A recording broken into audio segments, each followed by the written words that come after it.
everyone, and welcome back to Local Liberty. This is Brian and Shane. We are continuing the conversation about individual liberty in our community and abroad. Today's topic, I want to discuss the two things related to each other. One, there's been a lot of news around the migration, the refugee crisis, the immigration crisis, whatever term you want to call it. All sorts of people showing up in Europe, and it's making a lot of news. It started with a picture of a 2-year-old, a very horrible picture of a 2-year-old face down dead on the beach. And this turned out to be a beach in Turkey. And this was a family from Syria, and their boat capsized or something, and the child drowned, and along with, I think, another sibling. And maybe even a mom. I think this family was a horrible event happened to them, and people died. And a very stirring, emotional picture of a baby on a beach. So what happened with that? Well, it kicked off our very predictable sort of hysterics, media hype, capture everybody's attention. It kicked off that very predictable pattern again. And then, what happens once you've got everybody's attention? Well, now it's time to do something with it. And what do? We slip in some good old-fashioned propaganda. We avoid the real meat of any issues, and we exploit emotions. And we get, our pal in Hartford, Danny Malloy, saying, "Oh, we should be inviting Syrians here. We should be dealing with refugees here." So there's all sorts of angles to this. There's all sorts of things to talk about, but one is just to recognize the pattern that's played against us over and over and over again of capture our attention with something emotional. Once they've got our attention, take us for a ride. And if you don't... 9/11, the biggest example of this with the Patriot Act. I always bring up this classic example of taking advantage of people's emotions. We're still on that ride. We're going to be on that ride for a long time. Oh, yeah, of course. I just want to make sure you're aware. This is the concept we're talking about. Yep. People are grieving. Something bad's happened. Let's do a bunch of crazy things. Let's go to a war in Iraq because why not, right? Yep. Someone's got to pay. Right. It's get your attention, get you vulnerable, and then take you for a ride. And the only way you don't get taken for a ride is to step out of that channel of information being driven into your head. And think about things for yourself. But what's happening with this? Let's talk about what's not mentioned about all these refugees in Syria. First, there's been a war in Syria since 2011, and it's 2015. So it's good that people are at least momentarily aware of what the hell's going on the other side of the world. But you got to know that this is not news. Bodies have been showing up on beaches bloated in the Mediterranean for a long time. And it's also important to begin to understand why. Why did a war in Syria begin? Well, this is really complicated in the detail, and I don't even pretend to know, like I've managed to keep up with all of it, of who's on what side and who's this and who's that. But what I do know for sure is that our country has, and our so-called allies in the Middle East basically created this war by giving training and weapons and supplies and sanction to all sorts of very violent people within Syria and the surrounding region. So, in other words, we've done what the United States likes to do, which is start conflicts in other countries. And this one's been going on since 2011. And something like half the country, 11 million people in Syria are refugees of some point. So that's just a little bit of the background. And that's, of course, not really discussed when they're throwing around pictures of a dead baby on a beach. Don't say, hey, here's a result 4 years into a war created by Western governments. The United States is not the only one. There's lots of governments screwing around in this area. They've been for a very long time. We have a major destabilizing effect when we go into a region, generally speaking. And these regions were already kind of a mess in the first place. A purposeful destabilizing effect. Yeah. Oh yeah. Yeah, I mean, of course. I mean, we got rid of Saddam Hussein. I mean, it's a massive destabilizing effect. You get rid of the government in power, and we put in another government and say, look, we're giving you our freedom. But of course, the people there, they're used to one way of living, so then they just vote in more people that are basically dictators. Well, you said this country was a mess already, and that's our MO. Is we only go and beat up on or otherwise intervene with dirt poor, rinky-dink little countries. Yeah, it's easy. In our bravery and in our wisdom of bringing democracy to the world, we only bring democracy to dirty, destitute countries that can't have any chance of defending themselves from us. So there's, the bravery angle, it doesn't quite add up either. Anyway, so that's just a little background on the Syria thing, and a little bit of how the messaging plays out, and how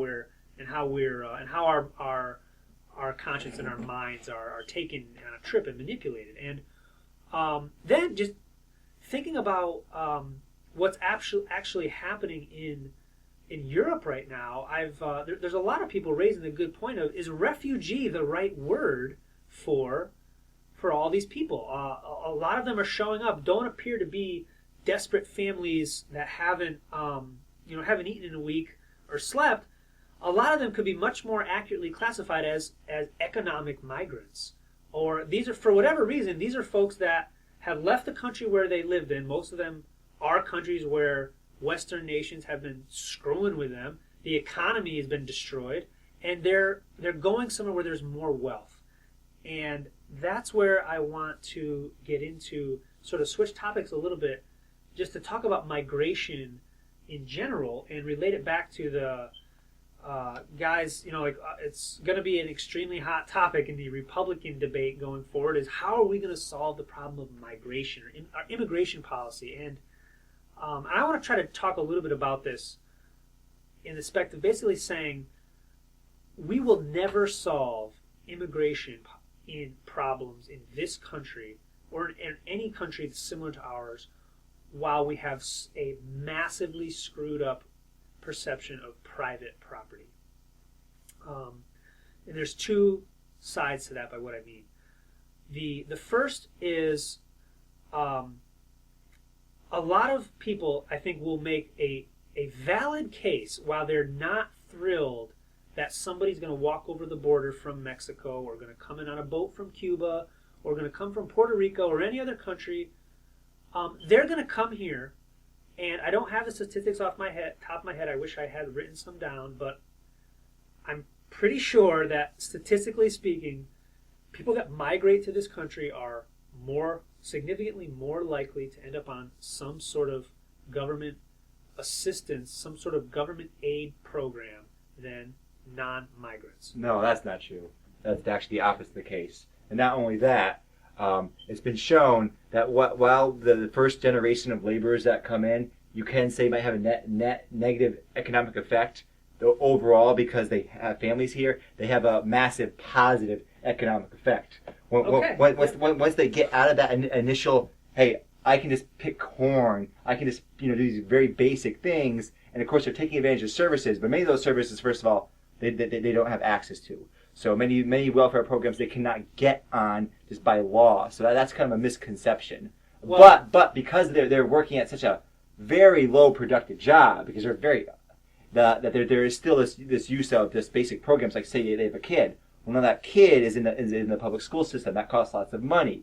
So that first generation, I forget what it was. I was reading about this. It's a small net negative effect. Like if you look at the positives and minuses, but the family staying there, setting down roots, has a major positive economic effect. I don't disagree with that, and we've seen throughout history. This is the exact same thing that's happened throughout the United States throughout history. In Willimantic alone, the same thing has happened. People sometimes complain about, oh man, people are speaking Spanish too much time. Why don't they learn to speak English? This is the same trend that we've always seen. When the French came to Willimantic, there was a French newspaper. People spoke French. Because many of the first generation people never learned English. Okay. You can still meet older people in town. This has nothing to do with what language anybody speaks, and I agree with you that people that come to this country. But these are talking points.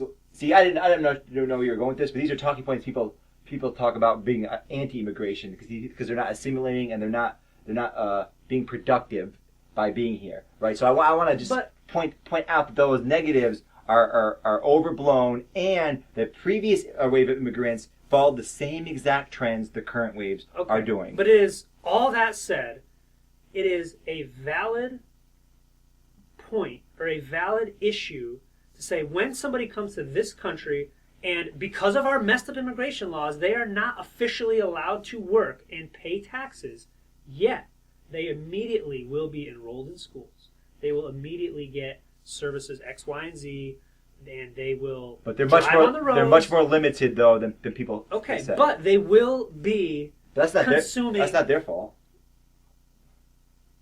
They will be consuming resources that are publicly funded. Sure. And they will not officially be contributing to public coffers via income taxes and all that fun stuff. So what that end result is, because of how messed up the whole immigration concept is, people can raise a valid concern that when people come into this country, they're going to be taking a piece of my property in a very indirect and roundabout way. Right. I don't think that's a legitimate concern because because you can see from the history of immigration, the current immigration now, they provide a net positive effect over time. Yes, they're the initial effect of, I have a kid here, now he's an American, and now he gets to go to the public education system, and that's free, and I only work at this shitty job that pays me $2 an hour or whatever it is, and so maybe there's a debit there that is owed, you might say, but that over time that is just massively made up for. Just like most people, they end up being productive over time, even though there might be a cost initially. So I just want to make that clear that I think that this concern, first of all, I don't even understand why it's a concern. It's not their fault that our government is so messed up. Like, I don't blame people for working within the system because they have no choice. I was born in this country. I was born in Willimantic. I had to go to a public school system. That wasn't my choice. It was god-awful. It was terrible. Right? So I don't blame people for being in the system and trying to live their lives. And most of these people, again, there is a criminal element in there, but most, they're just trying to live their lives and better themselves. Okay. So I am not going the Donald Trump. Right. I want to. I know you're not going to Donald Trump. I want to diss people that are coming from other countries. I am trying to explain this issue like Donald Trump. from the aspect of property rights. Right. And I think you're wrong on minimizing the degree to which people come to this country and receive entitlements. Yeah. They receive them. And they receive them on other people's dime. And that would not be possible if these entitlements did not exist. Right. Blame the entitlements, don't blame the people. But what do the entitlements create? They create incentives. Right. People respond to incentives. Right. If there is... Good for you. Keep responding to those incentives. That's what people do. I go to school on the government's dime because I have no other choice.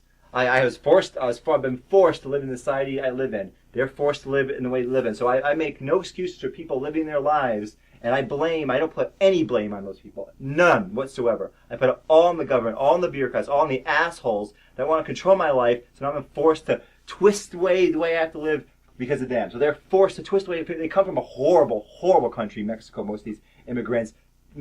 Tons of corruption, tons of violence. So they come here to escape that brutality. Some of those refugees, at least, they're trying to escape that brutality, trying to achieve a better life. I don't put any blame on them. But do you blame people that are sitting in this country right now that will say, I have property and wealth of X, and if 100 million people come to this country, my property and wealth will go down by Y? Are they... And you can talk about long-term economic benefits, and I think there's some truth there, but the reality is... There's some truth there. That is the reality. That's how this country is built. Their economic benefits benefit me. Those people, it's not a net negative to me. You're saying there's this net negative? No, that's completely wrong. There's a net positive. Because you're looking at this one small little frame, right? This person comes in, there's a net negative because of this person, right? You can say it. If they have a kid here, first, that's only if they have kids. If they don't, they're still net positive. I knew a number of illegal Mexican immigrants in this town. They work hard. They're contributing because they have to. I mean, there's this joke in Willimantic. You want to get something, you got to get a Mexican to do it because they'll work hard, they'll work cheaper, and they'll do more work because they're hard workers, right? It's like a joke in town about this. But if they have kids, you're right. Then there is this net negative effect. But that is only for a small temporary period of time, and then over the generations, there's this dramatic positive effect. So overall, immigration will only create a net benefit. That's what this country is founded on. That's why we have this massive economic prosperity that we have, is because of immigration. Why do you think people right now in Europe are fighting their way further north through Europe instead of just staying in Hungary? Why do you think they're trying to get into Germany? Because the society is a better place to live. You want to live in the safest Because the society society. has significantly more wealth, Right. and the wealth is, in a lot of No, it's screwed up society- ways in Germany, is handed over to immigrants when they show up. Society, but yeah, it's true. But it's also a matter of safety. You're going to go to the countries that have lower crime rates. Germany has lower crime rate than Hungary. I'm just guessing. I could be wrong. Okay, people will Right. respond to incentives, and they will Right, go exactly. to the countries that are going to give them things. I'm not disagreeing with you that there's misplaced incentives. That's not the disagreement I'm having. My disagreement is how negative this is having an effect on everyone else. I think that the net effect is clearly positive. You just look at the history of the United States and the history of immigration. You see it. First generations, Italians, Irish, first generation immigrants. You're right. They work menial jobs. They can't really contribute much. That's just the nature of what happens. But then they get more educated. They assimilate into society, and then they're a massive positive. That short time period where they're negative, you know what? All right, I can overlook that just because I understand people have to go. There's a progression, and now I guess you could say maybe if there was this massive, like, let's say 100 million people were just dumped into the country all at once, all in 1 year. Yeah, it would have a negative net effect on the economy for a few years. But it's not like that. It's it's a trickle effect over time. It's a million a year or a few 100,000. So it's a benefit more than a negative. Okay, so as we are sitting here having an argument, clearly we're talking about a contentious issue that is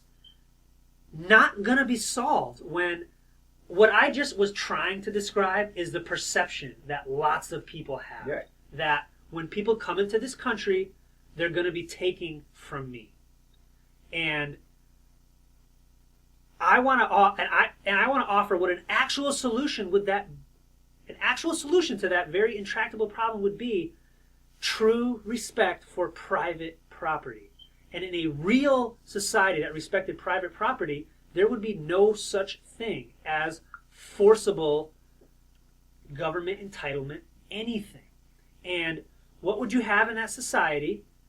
You would also have immigrants would only come via invitation. Nobody would come into your apartment without an invitation. Nobody does come into your apartment without an invitation. Nobody goes into anybody's house without an invitation. Nobody moves to another country in a real society based on private property without somebody inviting them. And when you invite somebody to immigrate to your country, for the time being, I'm a little confused because I'm for freedom of movement. So I'm a little confused. You're saying, are you talking about a situation where every piece of land in the United States is private property, so I can't move anywhere? I can't move. So if a group of people create this long barrier on the Mississippi, there's a long barrier. It's all private property. I want to cross. Nope, can't cross. I can't move from point A to point B. Do you think somebody would really go through the effort of privatizing a piece of property along the entire Mississippi? No, I don't think they would. I don't think they would. I think in reality that there's going to be commons and rights of way where people can travel. But the way you describe it, though, in this hypothetical situation, you're like describing a situation where I am describing a situation where exist. all property is privately owned, because the concept of public property is a really broken concept. Right, but the concept of it's almost it's an oxymoron. The concept, though, some people and I debate this. I have an internal debate about this. It's like, how the hell do you say you own X, Y, or Z? You own this field, or I'm walking from point A to B. Your house is 200 miles that way. This is just an empty lot. This is woods, actually, and I just need to get by. And you say I can't walk through here because you own this. You don't do anything with it. That seems strange to me. Lots of thinkers have put a lot of time into answering that question. Right, but what actually has happened in reality in society is there's been for long time periods, things called common paths or rights of way, places where you can move from point A to point B. Because if a large property holder ends up just owning a bunch of area, then they just become a government unto themselves, where they can just do the same things if it becomes large enough. So, okay, and what do governments do? What does the very concept of immigration imply? That the government owns everything. Right. The government owns the entire border of the United States, and the government gets to decide who comes into their house. And that is a bad concept. I don't agree with that concept. That concept is ridiculous. Because So- I believe in the concept of freedom of movement.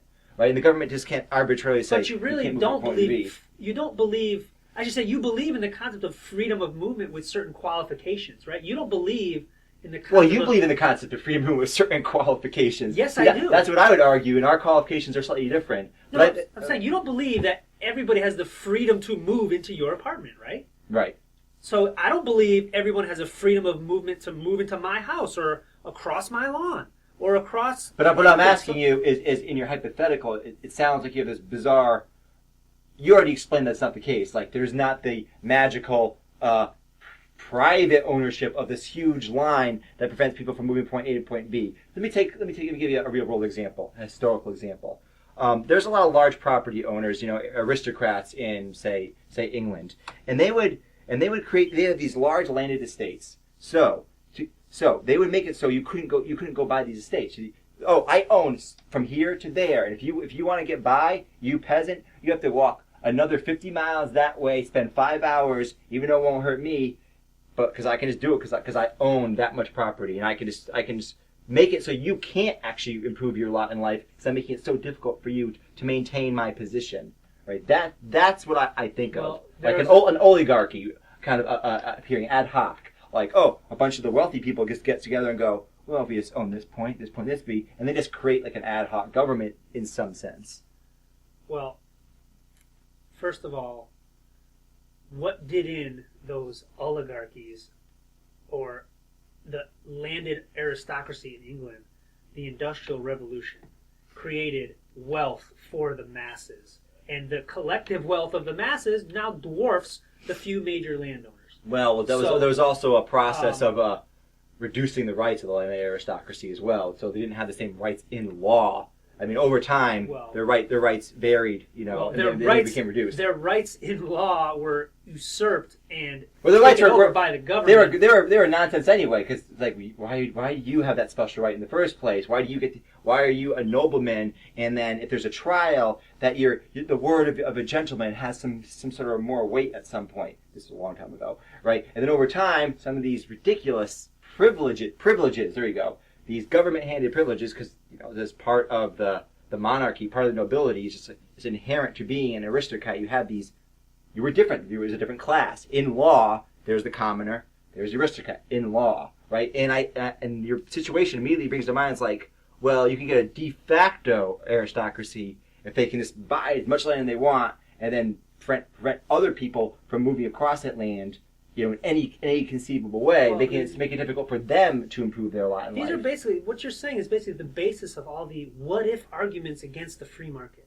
No, it's not what. This is what actually happened. Check the historical records. Check England. Check throughout the world. Check throughout history. This is what happened in America with certain factory owners, where they would buy all means of production, forcing out everyone else, right? And now, of course, and what saved us from these boogeyman factory owners? Was it the antitrust regulations? No, it saves us with boogeyman factory owners is, well, first of all, these regulations were pro-government, so they're co-opting the power of the government partially to get their way. So eventually, some of those aspects are repealed, right? Again, the government throwing us a bone, right? They set up a situation in the first place where these big businessmen can use the government as a tool of force against the smaller man. So this, like you said, this situation is so complicated because there's all these other fucking factors in the way that piss me off. Like, I can't talk about it without these bizarre things. Complicated, yes and no. There's some underlying principles. If you want to go back to the example of Vanderbilt creating a incredible amount of wealth, there were some underlying principles. Private property was one of them. Freedom of association, and that basically are the two tenets of capitalism. Right. And Vanderbilt, if I recall correctly, was oil, and Vanderbilt achieved his massive wealth, and I may have it mixed up with Carnegie. Yes, Standard Oil, I think I don't think Standard Oil was owned by Vanderbilt. Roger, was Standard Oil owned by Vanderbilt? Carnegie. Vanderbilt was both shipping railroads. All right. But there's a few of these guys. Right. The typical names of the industrial magnates. Exactly. That the robber barons, depending on who you're talking to. Well, part of it, they are robber barons. They play child labor. Hold on. How these guys, and this is like the other stuff we've talked about, these guys achieved their massive wealth by doing something very straightforward and very honorable. They produced... Employing people that don't have agency over their life is honorable? They, and I wish I had the guy's name. I'm just going to go with Vanderbilt, and if that's the wrong name, so be it. It's one of them. One of them reduced the price of oil by like 90%. A amazing thing for humanity. And that is how he became insanely wealthy. And I heard a really interesting twist on that the other day, that all of these guys that like to, the PETA crowd that like to go out and harass folks for a lot of things to do with animals, they should be licking that guy's boots, because he is the one man most responsible in all of humanity for saving whales. Because his enterprise made whale oil more expensive than kerosene for lamps. I agree with all that. So this guy became massively wealthy by doing things people valued. But you're overlooking horrible things they did. They employed thousands, millions of child laborers. A child has no agency. A child can't agree to make a decision. So you put him in a situation where you say, we're going to have child labor, we're giving him this really dangerous job. We know it's really dangerous. A child has no agency, so you can't do that. You can't make a contract. Okay. I can't make a contract with your kid. Okay. You told me a child, in most cases, a child has a guardian or a parent. Right. So if you give me your daughter and say, Shane, I give you permission to put my daughter in this horrible factory, has a very high chance they're going to be injured, maimed, or killed. That makes you a horrible person, and it makes me a horrible person for putting the child in that factory. Hold on.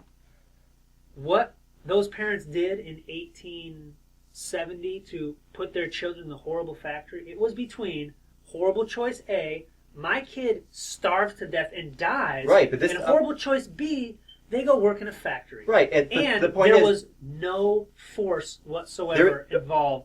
But nobody was dragged into a factory. You can't have that. A child has no agency. So there is force. And you're in your desperate situation with your kids. I understand it. That was the situation. Right. Me as the guy that knows better is like, oh shit, my factory fucks up tons and tons of kids, mutilates them, kills them. Lots of kids. We have so many images. I just did an event about this with the Mill Museum recently. I can go and say to myself, wait, this is really dangerous. These kids don't know what they're doing. They don't know what they're getting into.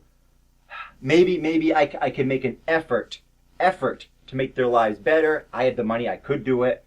But many of them chose not to. And then many of them chose to keep people out of the factories. They wouldn't allow photographers in. They wouldn't allow anyone to come in to see what was happening. They'd lie about the situation of the child laborers. They would say these ridiculous things about what the actual conditions are. They'd lie to people. They would coerce them by lying. You can't get into a real agreement with someone if they're not telling you the truth about what's happening. So if you take an immigrant who can't speak English and you wheel and deal them to, oh, come work here, bring your kid on down, that is not a legitimate contract. That is not a legitimate agreement, Brian. So I agree with everything you're saying about them bringing massive prosperity. And I agree that in some sense, child labor and these other horrible things, they're this almost natural evolution that we have to see. But that doesn't take away the onus on them for knowing that they're doing bad things and perpetuating those bad things. That doesn't excuse them from that behavior. So I don't want to put these people in this great light, like, oh, they're so amazing. They did plenty of harm as well. And I think you're making it look like it's just too noble, too great an exercise. There's only one point that I need to raise or want to raise with what any of these guys did, is there was no direct force involved. Nobody was dragged into their factories. It's coercion. You lie to someone, it's coercion. You can't make a real decision if you're lying, Brian. Is a car salesman who... We're not talking about car salesman. We're talking about someone that can't speak English, is just off the boat, has a family that desperately needs to be fed, and they come up to you and say, we got a job for you. No, we're talking about an economic transaction, and if somebody... They don't know what they're getting into. We lie about the factory conditions. They lie to the press, and the press asks them about the factory conditions. They refuse to allow people inside the factories to see, what's actually going on here. They don't inform their parents, oh, you know what? We have this extremely high rate of little kids losing fingers and arms. Very high. We don't let them know about that. That is not a real choice. That is not a real choice. To make a choice, to make a deal with someone, I need to know the details. They didn't know. Many of these people did not know the details. So it's not a real choice. So that undermines right there your whole argument. If there's no real choice, I say there is coercion, because lying to someone to get what you want is coercion. If I lie to you and say, Brian, I got $1 million for you if you do this for me. Just do this thing for me. I got $1 million for you, right? And I'm lying to you about that, but you keep kind of going along with it. I am coercing you by giving you this lie, like by telling you something that's not true, or by hiding information, by strategically hiding information that might be relevant to you. Like, I want to buy this car from you. Like, so let's say the car dealer. Oh, how's the car run? Oh, transmission's great. Tires fantastic. Only 20,000 miles. It's a great thing. But, you know in your head, oh shit, there's just one part of the car that's all messed up. How about if I'm selling you a car and I say, I don't know a darn thing about it as is, here's the car, here's the price, take it or leave it. You buy the car and it's a total hunk of shit. Great you deal. get to come to me and nope, that's a great deal. Perfect deal. I agreed to it. You told me you didn't know. And if these people in the factories and with their and what if their I children, say I do know? I'm just saying I'm not going to tell you. Say here's the car, here's the price, take it or leave it. Then that's still good. That's still good. That's still probably good enough for me. But it's the idea of hiding it when you could bring it up to them. But that would probably be good. This is something I'm debating in myself. Like how much I was talking about this with my friend Ken Mojer, who's about to put an article online on localliberty.org. Check it out. How much information do you need to give to someone before you can make a transaction? Like I was talking to my friend Cam. Like when I was younger, when I was 15, I was an asshole. Right? I played this game called Magic the Gathering, this card game, and I tried to rip as many people off as I could. And me and my friend, we ripped people that didn't know about the price of cards. We would take advantage of them. We would man. I was like the classic. People used to call me Shane. You'd be a good used car salesman, because that's what I would do. I'd pop them up. I'd be like, oh hey, what's up, man? We're cool. Yeah. And I tell them this and that. I never flat out lied to them. I would just admit like how much this car is worth, or I would just kind of go along with it and get them to do terrible deals. And people would be like, how would you possibly get that done? So, I didn't lie. I didn't force the guy. A few years later, I was 15. I stopped playing for a couple of years. And then I started playing back when I was 18. I started playing again, and I could no longer do that anymore. I couldn't live with myself. I'm like, I can't do that to people. Maybe I you can't do that. became more concerned about your reputation. No, I became more concerned about hurting other people than that. That's what I could. My reputation was great. I didn't have a bad reputation. I had a good reputation. Your reputation is only as long as you can hold out the lie. Right, but the thing is, the lie was this weird kind of lie where I didn't tell people this is worth $50. I never said that. But when you but when you phrase things in a certain way, there's an implication there. It's like, oh, well, this card is pretty good, right? Oh, would you use this in your deck? Yeah, I might use it in one of my decks. One of my decks for fun that I would never use in a tournament because that's worth like 10 cents, right? But that's true, what I said, basically. It's like the lie of omission. When is that really a lie? When is it not?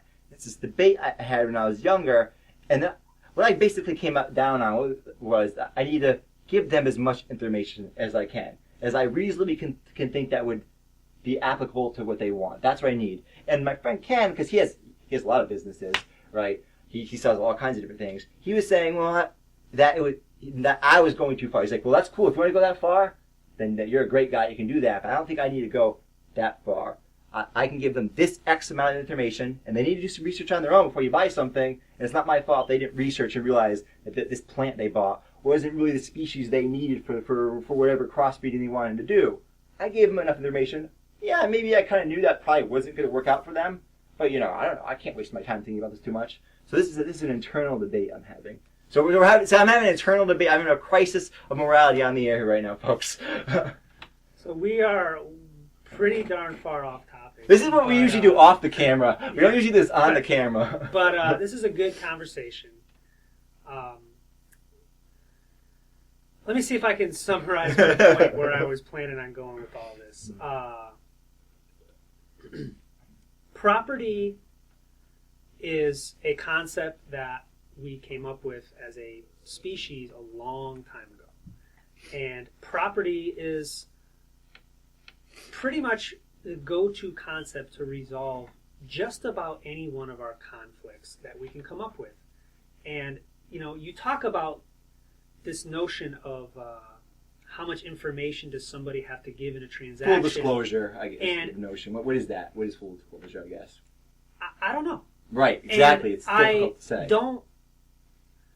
There's a legal long-term and I put a lot of stock in the notion of common law, and that common law was what bubbled up over 1,000 years from individuals. It was decentralized. It was a market law that was tested, and basically the good ideas are the ones that came to the top and resulted in the long-lasting body of common law. And there was a real definition in there for fraud. And that, I think, speaks to everything we just spent 15 minutes talking about, where you could say, a factory owner did or did not do this when hiring a 5-year-old or a Mexican or somebody that didn't speak their language. And you come up with some sort of legal test of what was or what was not fraud. And I'm not intimately familiar enough to say how that definition ties into the conversation we just had. But and for me, that legal definition isn't. I don't really care about. But it's a personal thing that I'm trying to grapple with. Right, but the legal definition, in the sense of common law, was really tuned into the moral definition and the. And you need a guideline of some kind. And what really worked for people to interact with each other. That's what common law was what worked, was what became common law. And the problem of immigration isn't a problem if it's solved within the confines of property. And yeah, the conversation gets really messy when you start thinking about things like the whole country being owned privately, and because we're just so used to the notion of borders. And but every single property is a border, and a physical property in the sense of a chunk of land. Your quarter-acre lot has borders. Your apartment has borders. A huge farm has borders, just like Wyndham has borders. So the answers to the immigration problem are old answers that we figured out a long time ago, and they're rooted in the concept of property. And maybe we should tease that out a little bit more in another segment when we've each had time to gather our thoughts a little bit more. I do agree with your overall thesis here. It's just some of the peripheral elements you brought up that you mentioned other people are talking about. I think there's some misunderstanding of some of the numbers. But that really doesn't have anything to do with your basic thesis here about what you're trying to talk about. But it is interesting to know, and it's good to know, the actual situation on the ground, the actual history, even though with what you're talking about specifically in your solution to the problem, those are elements that shouldn't exist. Like you said, a lot of these elements, all these strange government elements, they're throwing that monkey wrench into the cause. It's like, what the hell? What's going on? Why is this system in place in the first place? It screws up the whole conversation. Makes it very weird to have the conversation. Yeah, well, the trouble is because we talk about property, and it's a relatively well-defined concept. But then when you add in public property, it's a weird concept. It's almost a conflict by definition. Because democracy, majority rule, these are, by definition, ideas rooted in conflict. They're rooted in, majority rule is rooted in the concept of the majority rules over the minority, often in conflict with the minority's wishes. So public property is a troublesome concept. And actually, what just popped in my mind with my horrible doomsday scenario is there'll probably be a whole bunch of other people like me and other like-minded people will go, you know what, we're going to buy this particular piece of land, maybe turn it into a park, or we're going to allow, if I say I became a millionaire overnight and I had this huge massive property, it's like, people can walk over, I don't know, here, there's a path you can get through. People would do that because they go, well, okay, I'm for that. There's some people that don't mind that they have huge property. It's like, I don't mind if people want to hunt, if they want to walk over there on the edge of my property because they're trying to get from point A to point B. So like you said, all the time. So like you said, it's not going to be like the one big business owner, I'm going to buy everything up and you can't pass unless you pay me. Like, that's unrealistic. Right. It's unrealistic from an economic perspective of why on earth would somebody spend $1 trillion to buy a gazillion acres just to be a jerk? Well, it doesn't pay. It wouldn't be just to be a jerk, though. They might want to do it for maybe ownership of that region to prevent other people. Anyway, let's not get off on the tangent. All right. It's too epic. All right. So thanks for listening to our discussion on migration and property.